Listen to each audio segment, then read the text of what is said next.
성도님들 반갑습니다. 주일 예배 나오신 여러분을 주님의 이름으로 환영합니다.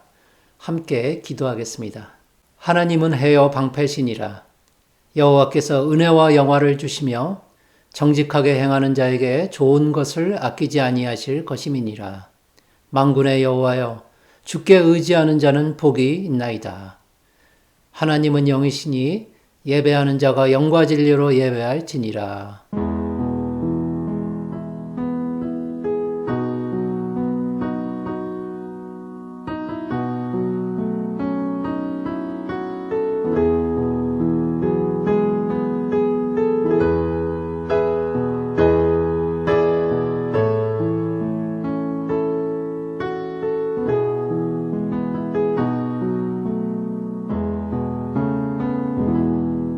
거룩하신 하나님, 모든 영광과 찬양을 하나님만 받아 주시옵소서.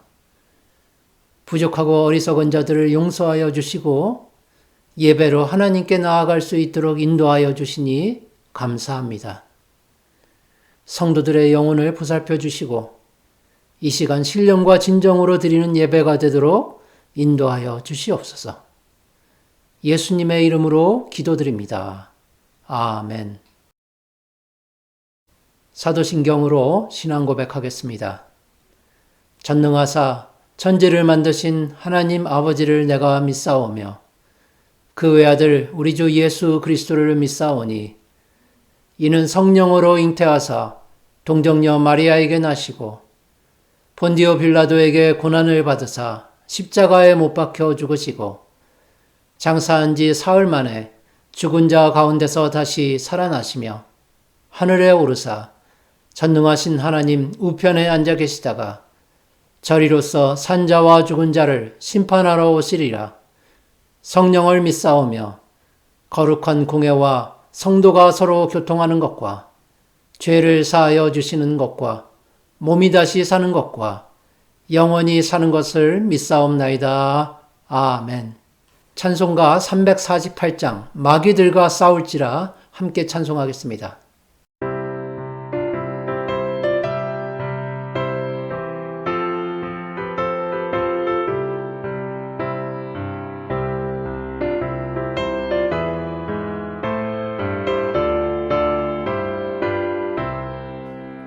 마귀들과 싸울지라 죄악 벗은 형제여 담대하게 싸울지라 자기 약한 정령과 심판날과 멸망의 날 내가 선한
이 시간 합심기도 시간입니다.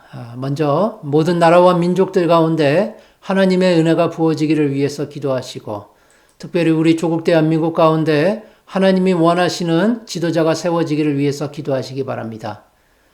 두 번째로 어려움과 위기에 빠진 교회가 소망을 가지고 다시 일어날 수 있도록 하나님께서 도와주시기를 위해서 기도하시기 바랍니다.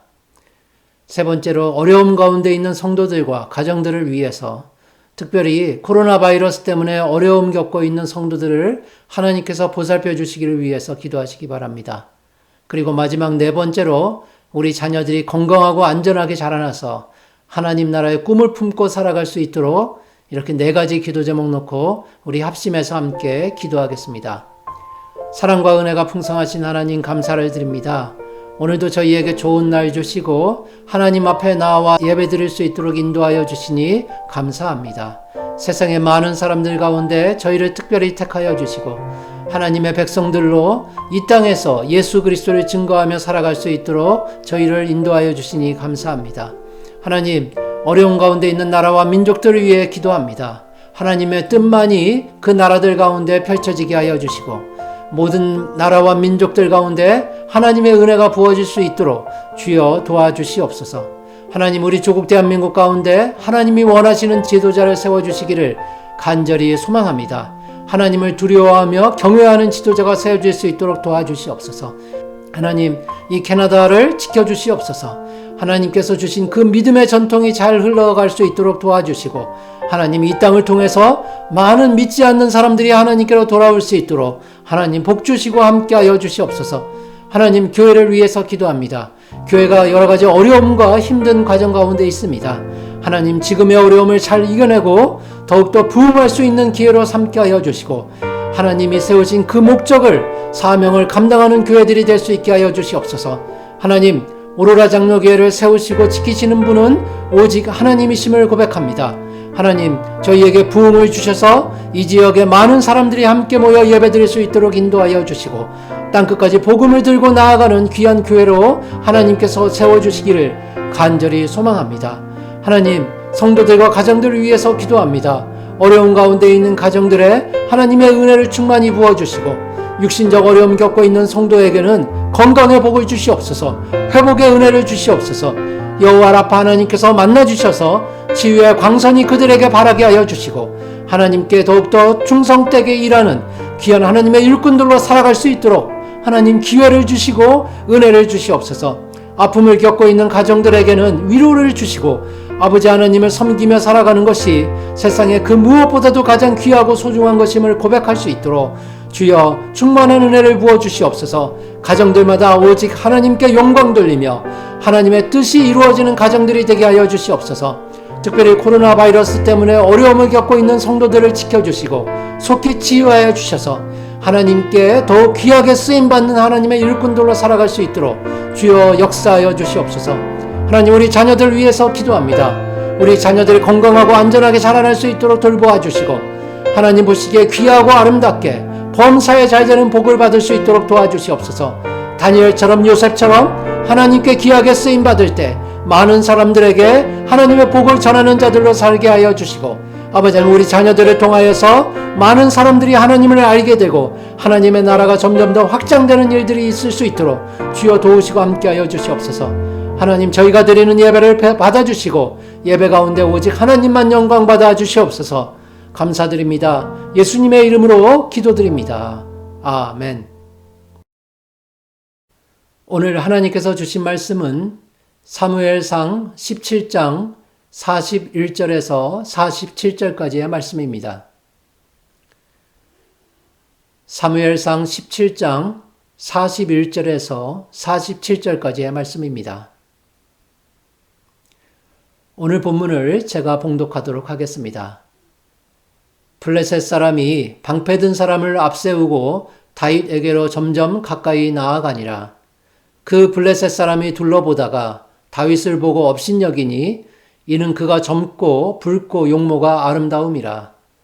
블레셋 사람이 다윗에게 이르되 내가 나를 개로 여기고 막대기를 가지고 내게 나아왔느냐 하고 그의 신들의 이름으로 다윗을 저주하고 그 블레셋 사람이 또 다윗에게 이르되 내게로 오라 내가 내 살을 공중의 새들과 들짐승들에게 주리라 하는지라. 다윗이 블레셋 사람에게 이르되 너는 칼과 창과 단창으로 내게 나오거니와 나는 만군의 여호와의 이름 곧 내가 모욕하는 이스라엘 군대의 하나님의 이름으로 내게 나아가노라. 오늘 여호와께서 너를 내 손에 넘기시리니 내가 너를 쳐서 내 목을 베고 블레셋 군대의 시체를 오늘 공중의 새와 땅의 들짐승에게 주어 온 땅으로 이스라엘의 하나님이 계신 줄 알게 하겠고 또 여호와의 구원하심이 칼과 창에 있지 아니함을 이 무리에게 알게 하리라. 전쟁은 여호와께 속한 것인즉 그가 너희를 우리 손에 넘기시리라. 아멘. 봉헌하겠습니다.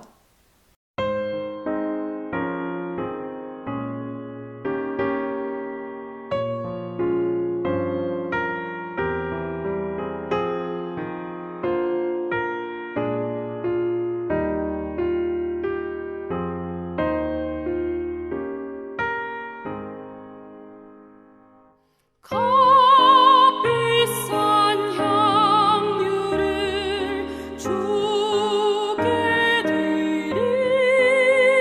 기도하겠습니다.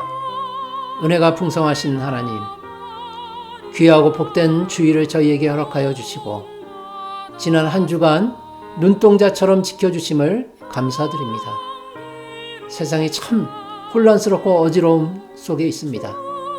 이 어려움 가운데 있는 세상 속에서도 평안과 안전을 누리며 살아가게 하신 것에 감사를 드립니다. 하나님의 그 크신 은혜에 감사하여 정성껏 예물을 준비하고 하나님께 드립니다. 저희의 간절한 기도 제목도 함께 올려드립니다. 하나님, 더욱 좋은 은혜들로 충만히 채워주시고 오직 하나님만 믿고 의지하며 살아갈 수 있도록 항상 돌보아 주시옵소서. 우리 주 예수 그리스도의 이름으로 감사하며 기도드립니다. 아멘. 반갑습니다, 여러분. 오늘은 전쟁은 여호와께 속한 것인즉 이라는 제목으로 여러분과 함께 은혜를 나누도록 하겠습니다. 지난주 한국의 한 방송사에서는 다음과 같은 제목의 기사를 올렸습니다. 미국 전쟁 준비 태세 돌입, 병력 8,500명 출동 준비. 러시아와 대치하고 있는 우크라이나 국경에 미국이 병력을 투입한다는 내용인데 이 기사만 보면 금방이라도 전쟁이 일어날 것만 같습니다. 인류 역사를 보면 항상 전쟁과 맞물려서 세계 역사가 흘러갔던 것을 알 수 있습니다. 그러나 감사하게도 지난 수십 년간 우리에게 큰 세계적인 전쟁은 있지 않았습니다. 그래서 우리가 마음을 놓고 그동안 평안히 살아왔지만 이 인간의 악한 본성은 평화를 끝까지 유지할 수는 없고 다시 전쟁을 또 일으키게 될 것입니다. 우크라이나뿐만이 아니라 대만에서도 전쟁의 기운이 돌고 있고 북한은 연일 장거리 미사일을 쏘아대고 있습니다. 여러분, 전쟁이 나게 되면 수많은 선량한 시민들이 비참한 처지에 놓이게 되는데도 지도자들은 자신들의 헤게모니에 정신이 팔려서 전쟁을 두려워하지 않습니다. 과연 우크라이나나 대만에서 전쟁이 일어날지 우리는 알 수 없습니다.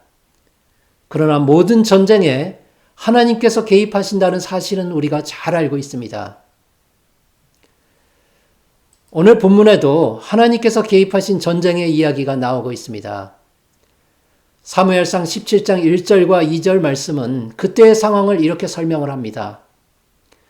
블레셋 사람들이 그들의 군대를 모으고 싸우고자 하여 유다에 속한 소고에 모여 소고와 아세가 사이에 에베스담밈에 진침해 사울과 이스라엘 사람들이 모여서 엘라 골짜기에 진치고 블레셋 사람들을 대하여 전열을 벌였으니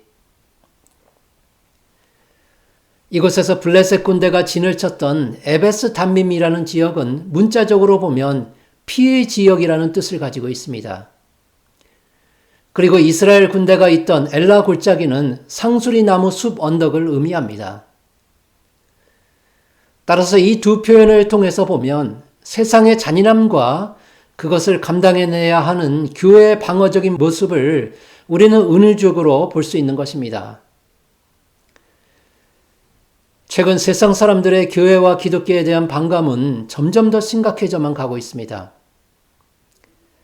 이런 사람들의 부정적인 인식이 너무도 불합리하고 지나치다고 생각이 되지만 또한 교회의 문제점들이 끊이지 않고 있다는 현실이 우리에게는 너무도 안타깝기만 한 것입니다. 우크라이나나 대만에서 일어날지도 모르는 물리적인 전쟁도 무서운 것이지만 그리스도인들이 매일매일의 삶 속에서 치르게 되는 영적인 전쟁 또한 두렵고 공포스럽기만 합니다. 그러나 우리는 그 싸움을 피할 수가 없습니다. 그 싸움에 나아가야 하는 것입니다. 하나님과 세상 둘 중에 어느 한편에 서서 싸워야만 하고 우리는 그 싸움에서 꼭 승리를 거두어야만 합니다. 그것이 바로 그리스도인의 삶이기 때문입니다. 왜 이렇게 전쟁은 우리에게서 끊이지 않고 일어나고 있는지, 그리고 과연 전쟁을 통해서 하나님께서 뜻하신 섭리는 무엇인지, 우리가 그런 진리들을 바로 깨달아야만 지금의 이 어려운 상황들을 극복할 수 있고 결국에는 승리하는 성도의 삶을 살아갈 수 있게 될 것입니다. 따라서 오늘 본문을 통해서 전쟁에 들어있는 성경적인 진리들을 함께 알아보기를 원합니다. 또한 어떻게 하나님의 도우심을 받을 수 있는지에 대해서도 그 방법들을 함께 찾아가 보도록 하겠습니다. 전쟁에 들어있는 성경적 진리는 무엇입니까? 첫 번째는 전쟁은 사탄이 개입한다는 것입니다. 오늘 본문 43절을 함께 보겠습니다. 블레셋 사람이 다윗에게 이르되 내가 나를 개로 여기고 막대기를 가지고 내게 나와왔느냐 하고 그의 신들의 이름으로 다윗을 저주하고. 이곳에 나오는 블레셋 사람은 골리앗을 의미하고 있습니다. 그리고 골리앗은 교회와 성도들을 위협하고 사로잡으려는 사탄의 모습을 보여주고 있는 것입니다. 특히 거대한 그의 몸집은 사탄의 큰 능력을 상징합니다. 지금으로 따져보면 당시 골리앗은 키가 약 3m나 되고 어마어마한 몸집을 가지고 있는 거인이었습니다. 미국 프로농구에서 거인으로 불렸던 샤킬 오닐은 그의 키가 2m 15였고 몸무게는 156kg이었습니다. 그러니 골리앗의 몸집이 과연 얼마나 거대했는지를 우리는 쉽게 짐작해 볼 수 있습니다.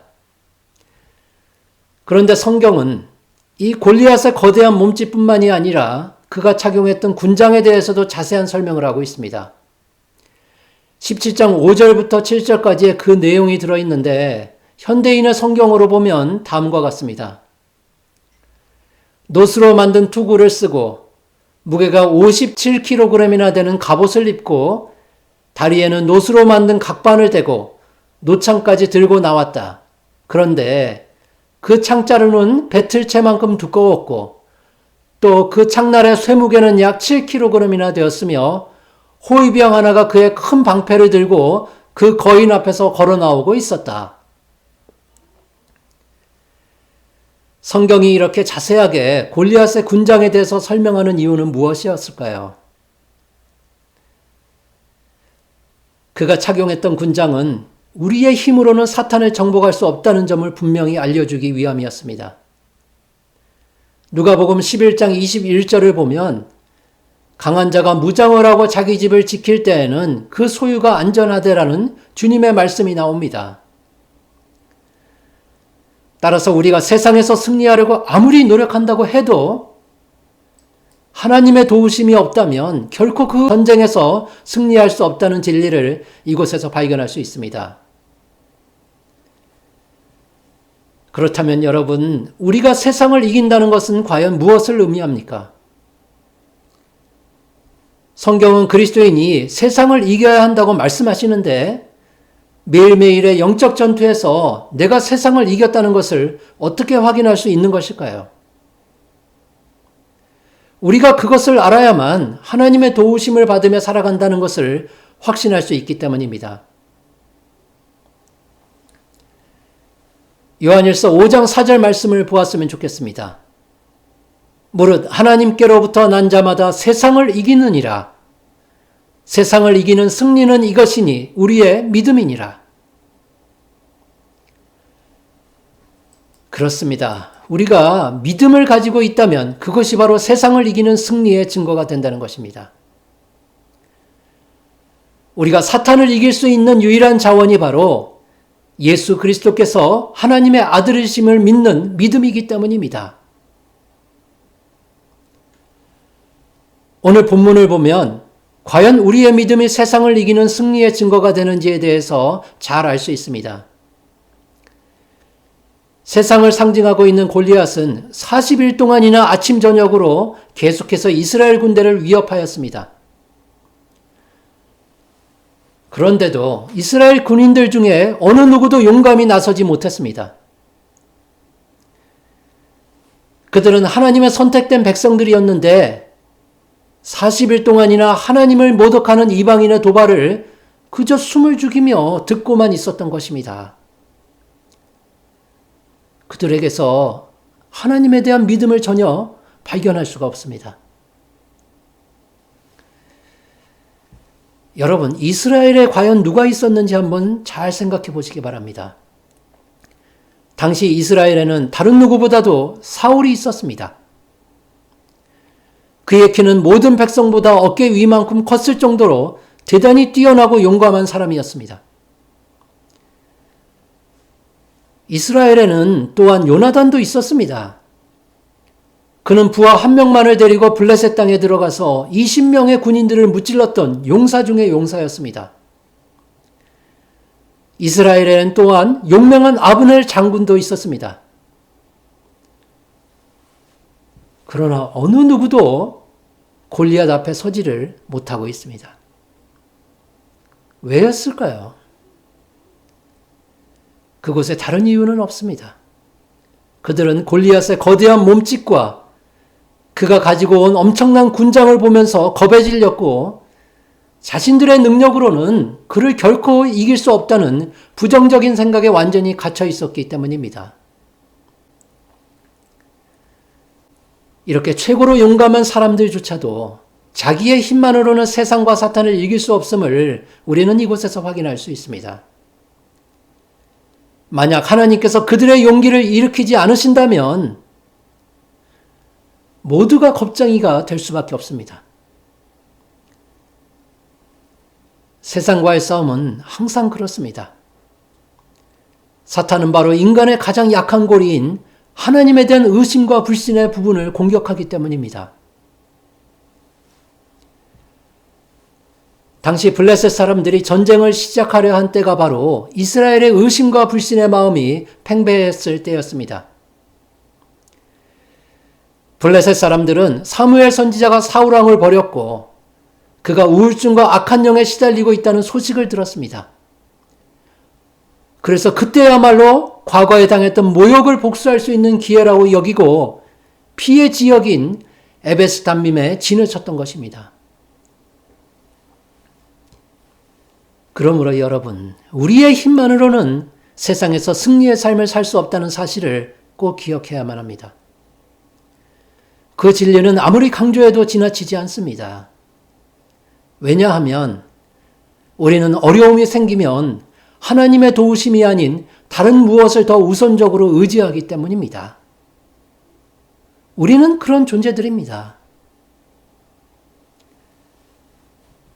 사무엘상 17장 38절을 보면 사울이 자기 군복을 다윗에게 입히고 노투구를 그의 머리에 씌우고 또 그에게 갑옷을 입혔다고 증거하고 있습니다.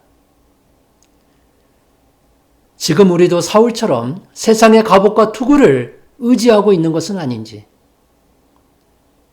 만약 그렇다면 우리가 이 세상과의 싸움에서 결코 승리할 수는 없습니다. 우리에게 믿음이 없다면 항상 그렇습니다. 우리가 싸우는 이 전쟁에는 항상 사탄이 역사합니다. 우리가 싸울 상대는 어두움의 세상 주관자들과 하늘에 있는 악의 영들이라고 성경은 말씀합니다. 여러분, 사울의 갑옷을 받았던 다윗의 모습을 잘 한번 묵상해 보시기 바랍니다. 다윗의 그 모습이 지금 우리에게 답을 주고 있기 때문입니다. 그는 그것들을 자신에게 익숙하지 않다고 말을 합니다. 그리고 39절을 보면 그는 그것들을 과감히 벗어던지고 믿음으로 골리앗을 향해서 나아가고 있습니다.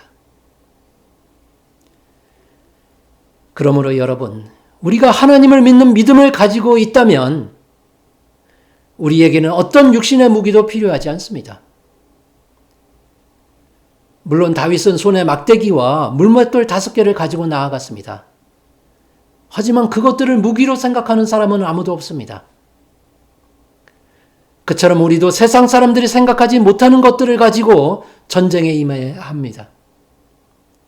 과연 그것은 무엇입니까?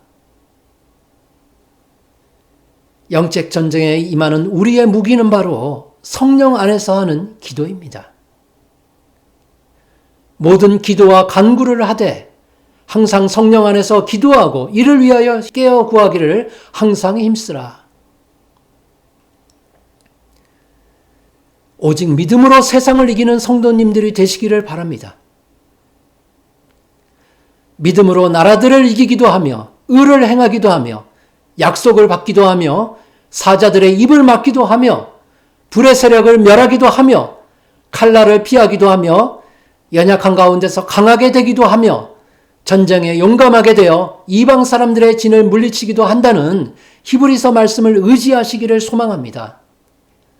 그렇게 그 말씀에 의지해서 믿음으로 이번 한 주도 승리하는 성도님들 모두가 되시기를 소망합니다. 두 번째로 전쟁에 들어있는 진리는 성도는 전쟁으로 나아가야 한다는 것입니다. 오늘 본문 45절을 함께 보겠습니다. 다윗이 블레셋 사람에게 이르되 너는 칼과 창과 단창으로 내게 나아오거니와 나는 만군의 여호와의 이름 곧 내가 모독하는 이스라엘 군대의 하나님의 이름으로 내게 나아가노라. 여러분, 신앙에 있어서 성도의 가장 위대한 행위는 무엇일까요? 하나님께서 우리에게 믿음을 주셨는데 과연 이 험난한 전쟁터에서 그 믿음으로 할 수 있는 가장 긴급하고 중요한 것이 무엇인지 하는 질문입니다. 그것은 한마디로 결단이라고 할 수 있습니다. 우리의 결단입니다. 적을 향해 나아가는 그 결단을 말씀합니다. 죽음을 두려워하지 않는 결단입니다. 우리는 하나님 편에 서서 세상과의 영적 전쟁을 향해서 나아가야 합니다.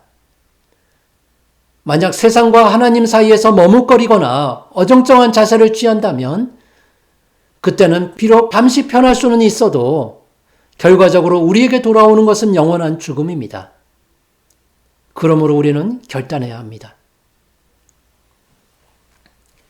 본문을 보면 다윗은 사실 전쟁에 참여할 의도가 전혀 없는 사람이었습니다. 그는 그저 심부름꾼이었고 무엇보다 그는 매우 어린 신분이었습니다. 여러분, 당시 다윗은 전혀 전쟁에는 어울리지 않는 인물이었습니다. 그는 2세 8명의 아들 중에 막내였는데 블레셋과의 전쟁터에 나아갔던 3명의 아들은 가장 나이가 많은 아들들이었을 것입니다. 따라서 집에는 그 밑에 5명의 아들이 남아 있었는데 그들 중에서 가장 나이가 어렸던 다윗이 전쟁터로 보냄을 받았던 것입니다. 다윗을 보냈던 아버지 2세 자신은 그 사실을 몰랐지만 하나님께서는 다윗에게 특별히 시키실 일이 있으셨던 것 같습니다. 이 세상에 아무 일도 우연히 일어나는 것은 없습니다. 모든 것이 하나님의 계획과 통치 속에 들어있는 것이 분명합니다.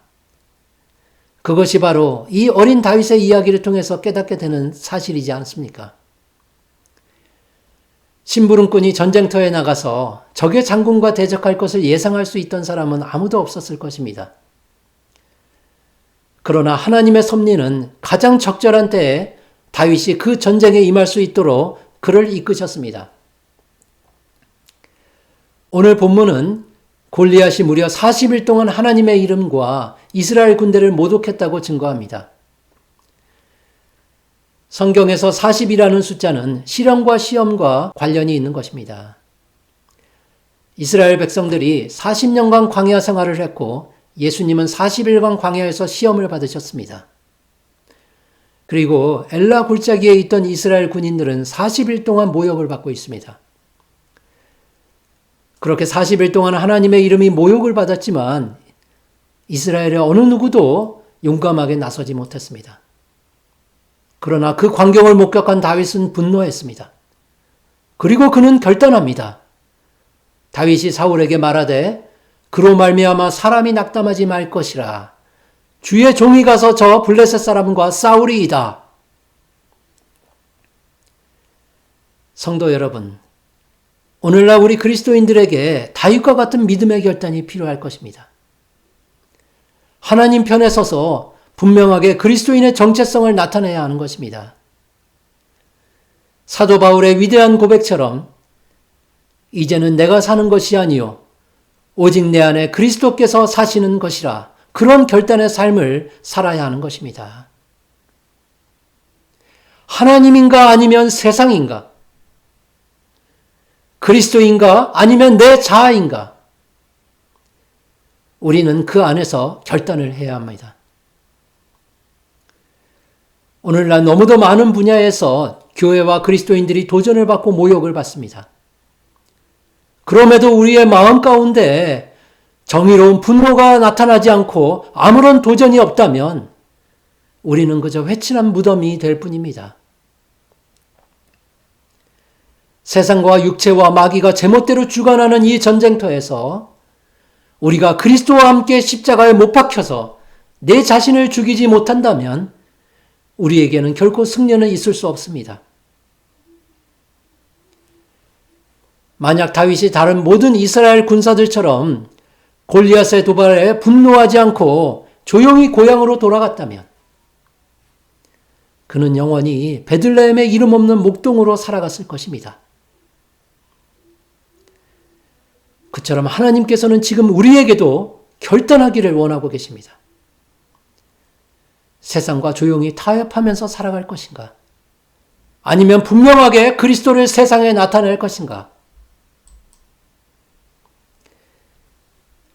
여러분, 우리는 이런 선택의 기로에 설 때가 너무도 많은 시대에 살고 있습니다. 그러나 모든 선택에는 분명한 하나님의 이유가 있음을 꼭 기억하시기 바랍니다. 사무엘상 17장 29절에서 다윗은 자신이 선택한 결정에 하나님의 이유가 있음을 고백하고 있습니다. 어찌 이유가 없으리이까?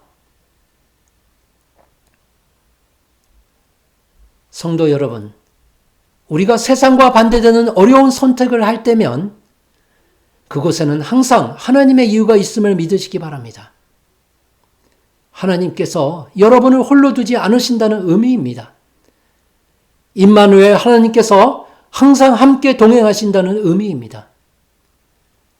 그래서 다윗처럼, 그리고 용감한 자 바울처럼 그렇게 용기를 가지고 세상과의 싸움에 나아가는 여러분들이 되시기를 소망합니다. 지체하지 마시고 주저하지 마시고 세상을 향하여 담대하게 우리 주 예수 그리스도를 외치는 여러분들 모두가 되시기를 소망합니다. 그러면 하나님께서 반드시 여러분과 함께 하실 것입니다. 이제 마지막 세 번째로 전쟁은 여호와께 속한 것입니다. 오늘 본문 47절을 함께 보겠습니다. 또 여호와의 구원하심이 칼과 창에 있지 아니함을 이 무리에게 알게 하리라. 전쟁은 여호와께 속한 것인즉 그가 너희를 우리 손에 넘기시리라.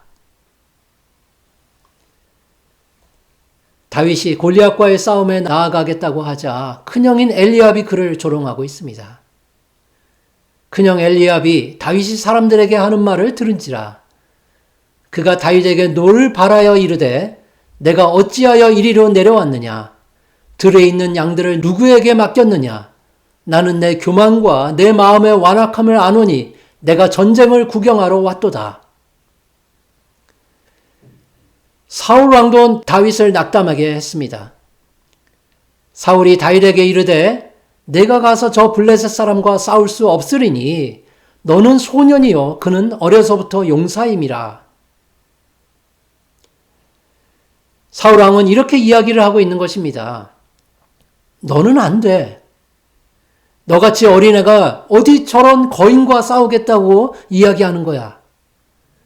여기 용감한 장군들도 아무도 못 나가고 있는데 어찌 어린 너 같은 아이가 그렇게 나아가겠다고 이야기하는 것이니. 그렇게 다윗을 조롱하고 낙심시켰습니다. 여러분, 그처럼 우리가 세상에서 그리스도인으로 살아갈 때면 우리에게 가장 실망을 많이 주고 낙심하게 만드는 사람들은 사실 교회 안에 있는 사람들일 수가 있습니다. 물론 성도들이 서로를 위하고 도움을 주는 것은 맞지만 오늘 본문에서도 볼 수 있는 것처럼 내부에 있는 적이 어쩌면 가장 무서운 적이 될 수도 있습니다. 따라서 우리는 모든 면에 있어서 성경이 말씀하시는 진리로 서로를 위로하고 격려하는 것이 너무도 중요합니다. 그렇다면 사울과 큰형인 엘리압에 대한 다윗의 대답은 무엇이었습니까?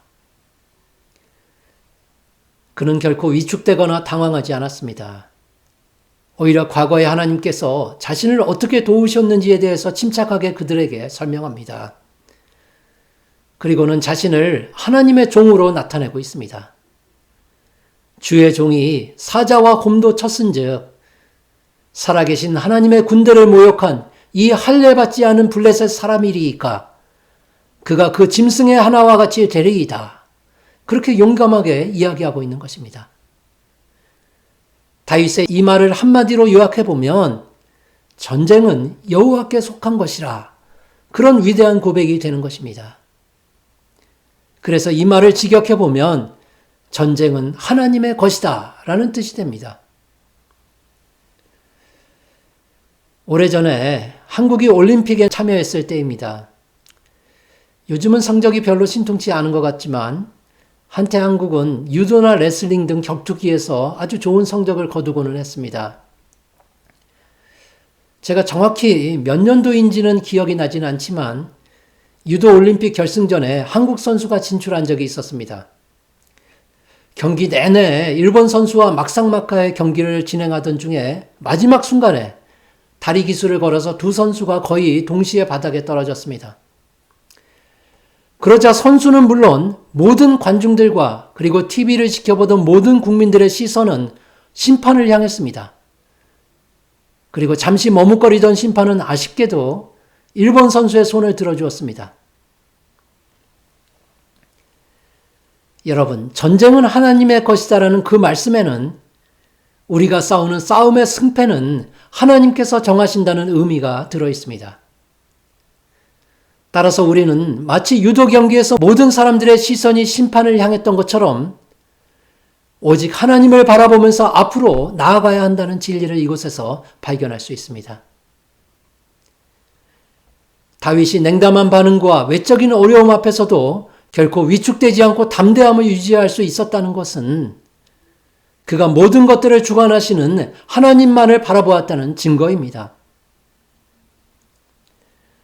바울의 말처럼 만약 하나님이 우리를 위하신다면 그 누가 우리를 대적하든 문제가 되지 않습니다. 그래서 우리는 어려움을 만날 때마다 주여 우리에게 믿음을 더하소서라는 기도를 드려야만 합니다. 왜냐하면 전쟁은 하나님의 것이기 때문입니다. 어린 다윗이 막대기를 들고 나아가자 골리앗은 그를 비웃으며 저주하였습니다. 그리고는 내 살을 공중의 새들과 들짐승들에게 주리라고 공언했습니다. 자신의 승리가 당연하다고 생각했고 뿐만 아니라 그 광경을 보고 있던 모든 이스라엘 백성들도 그렇게 생각을 하고 있었습니다. 그러나 성경은 이렇게 증거합니다. 빠른 경주자들이라고 선착하는 것이 아니며 용사들이라고 전쟁에 승리하는 것은 아니며 또한 야고보서 4장 6절은 이렇게 말씀합니다. 하나님이 교만한 자를 물리치시고 겸손한 자에게 은혜를 주신다. 그러자 다윗은 승리에 대한 확신을 이렇게 나타내고 있습니다. 너는 칼과 창과 당창으로 내게 나아오거니와 나는 만군의 여호와의 이름 곧 내가 모욕하는 이스라엘 군대 하나님의 이름으로 내게 나아가노라. 전쟁은 여호와께 속한 것인즉 그가 너희를 우리 손에 넘기시리라. 성도 여러분, 다윗이 가지고 있던 작은 조약돌 하나가 블레셋의 모든 갑옷들보다 훨씬 더 강력하고 귀하다는 사실을 믿으시기 바랍니다. 비록 그 돌을 던진 것은 인간 다윗이었지만 하나님의 손에 의해서 준비되었고 조준되었고 강력한 효과를 발휘했기 때문입니다. 즉 전쟁은 오직 하나님께 속한 것입니다. 진리와 의와 거룩과 사랑 등 모든 선하고 좋은 것들이 하나님께 속한 것인 것처럼 전쟁도 하나님께 속한 것입니다. 따라서 우리 모두는 승리자 편에 서서 오직 그분을 바라보며 나아가야만 합니다. 물론 우리에게 칼과 창 같은 육신적인 도구는 필요하지 않습니다. 성령 하나님께서 우리의 힘이고 하나님께서는 자기를 의지하는 사람들을 구원하시기 때문입니다. 성도 여러분, 오늘 우리는 전쟁에 있어서 성경적인 진리가 무엇인지를 함께 알아보는 기회를 가졌습니다. 오늘날 세계적으로 물리적인 전쟁도 끊이지 않고 또한 성도의 영적 전쟁도 계속되고 있음을 우리는 알 수 있습니다. 그러므로 전쟁에는 항상 사탄이 개입한다는 사실을 깨닫고 오직 믿음으로 세상을 이기는 여러분들이 되시기를 바랍니다. 또한 성도는 세상과의 전쟁에서 머뭇거리거나 지체할 여유가 없음을 깨달아야 합니다. 항상 하나님의 도우심을 구하는 성도님들이 되시기를 바랍니다. 그리고 마지막으로 모든 전쟁은 하나님께 속한 것임을 믿으시고 결코 두려워하지 마시기 바랍니다.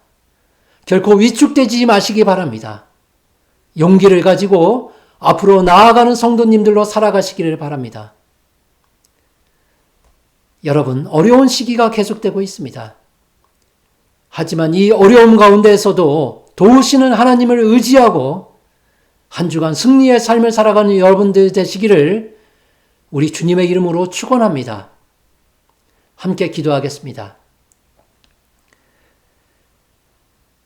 귀하신 하나님, 오늘도 저희에게 귀한 예배로 인도하여 주시고 하나님의 말씀으로 위로받고 힘을 얻게 하여 주심을 감사드립니다.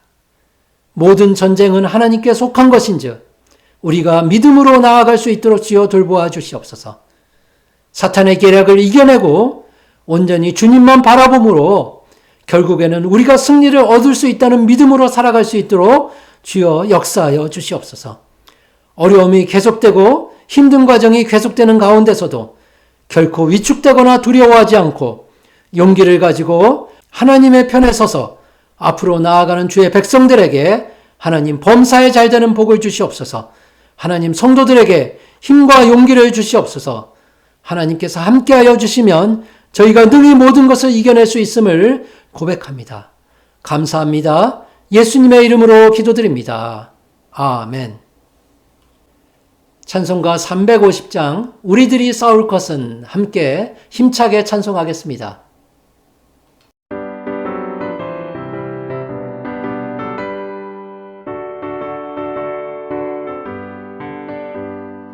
우리들이 싸울 것은 혈기 아니요 우리들이 싸울 것은 육체 아니요 마귀 권세 맞서 싸워 깨쳐버리고 죽을 영혼 살릴 것일세. 한 마음으로 힘써 나가세. 한 마음으로 힘써 싸우세. 악한 마음의 군사들과 힘써 싸워서 승전보를 울리기까지. 우리들의 입은 갑옷 쇠가 아니요 우리들의 가진 검은 강철 아니요 하나님께 받아가진 평화의 복음 거룩하신 말씀이로다. 한 마음으로 힘써 나가세. 한 마음으로 힘써 싸우세. 악한 마음의 군사들과 힘써 싸워서 승전보를 울리기까지.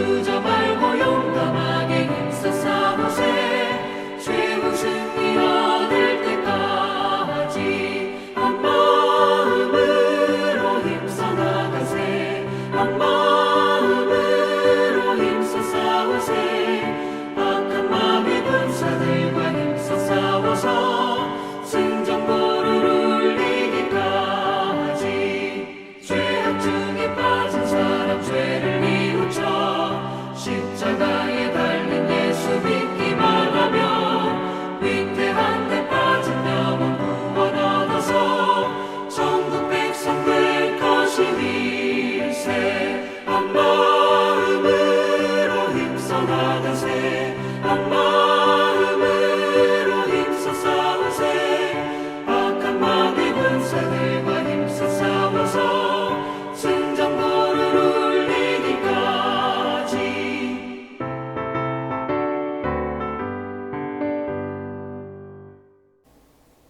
기도하겠습니다. 이제는 우리 주 예수 그리스도의 은혜와 하나님의 놀라우신 사랑하심과 성령님의 감화, 감동, 교통하심이 전쟁은 하나님께 속한 것이라는 믿음으로 승리하며 살아가는 주의 백성들에게 이제로부터 영원까지 함께 있을지어다. 아멘.